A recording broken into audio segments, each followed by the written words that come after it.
And in this crazy life, and through these crazy times, it's you.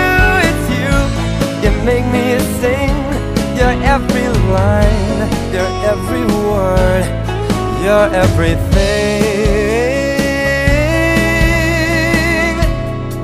your every song. And I sing along, 'cause you're my everything. Yeah. So the first thing I want to ask you is, just in general, what is your, I mean, if you had to define motherhood, what would it be? Tiring. Tiring. Yes. Crazy. Crazy? Okay. 24/7. 24/7.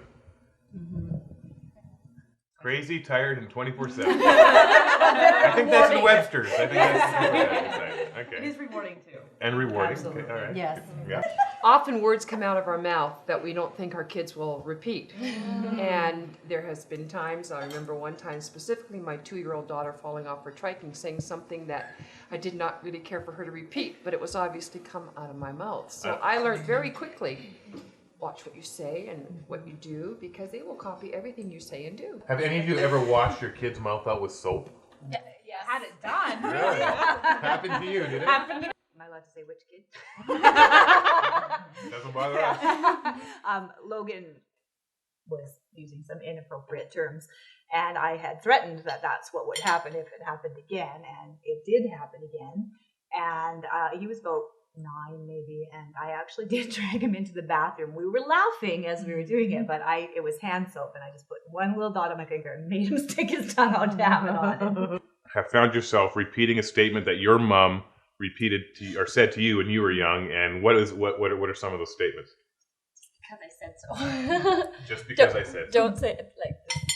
Don't ask why or why, and just because, and I'm the mom. because I'm the mom, and that's what This is going to hurt me more than and it's it's going to gonna hurt hurt you. you. What was like maybe the most challenging age? Easy answers. The teenage years. Teenage years. 16 to 19. Mine started at 14. That's when they started to get challenging? Yeah. 14 to You had 15. girls. Yes. Both girls. Sorry. Well, when they decide not to follow the Lord and they rebel and they lie and the trust is broken, that is the most hurtful thing ever.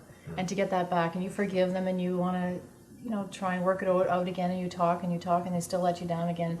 And some nights you don't know where they are at night, and you've called all their friends, and finally you just stop and you just say, okay, Lord, they're yours, right? You just have to give it back to Him.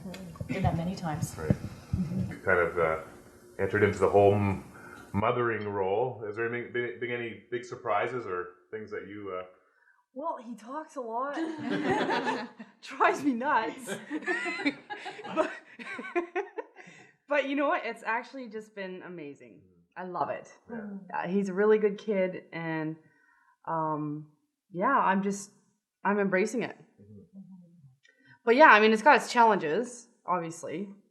I don't know, just to get through the day without choking him sometimes. Just stop talking.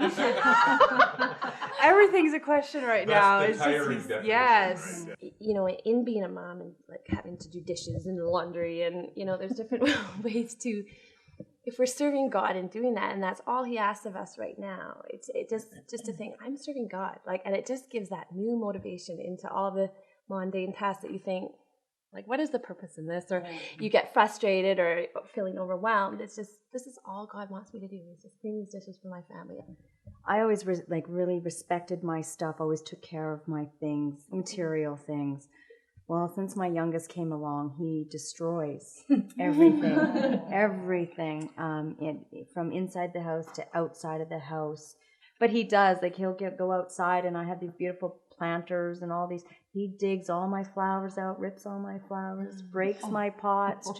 So I've actually gone to my neighbors and said, hey, anything that I have remaining that's still nice, I'm like, would you like this? I spoil them rotten. Your kids weren't spoiled. Oh yeah, they were, but my granddaughter gets away with a lot more than my own kids did. I had 2 girls, and I now have a grandson, so I'm learning boys are different. They don't want to sit much. They want to run and play and be in the dirt and play with the worms, and I just love being outside. And so I've learned how to just play with him. Which I never did with my girls really. I just expected them to learn how to play on their own because there was 2 of them. So I have really enjoyed my time with him outside. And I realized I really missed out with my kids. Man, I wish I would have read to them, because boy, there's nothing more wonderful than sitting down with my granddaughter on my lap, snuggling her, cuddling her, her head resting on my chest, and just taking in every word I read to her. That's one of my favorite little things to do with her.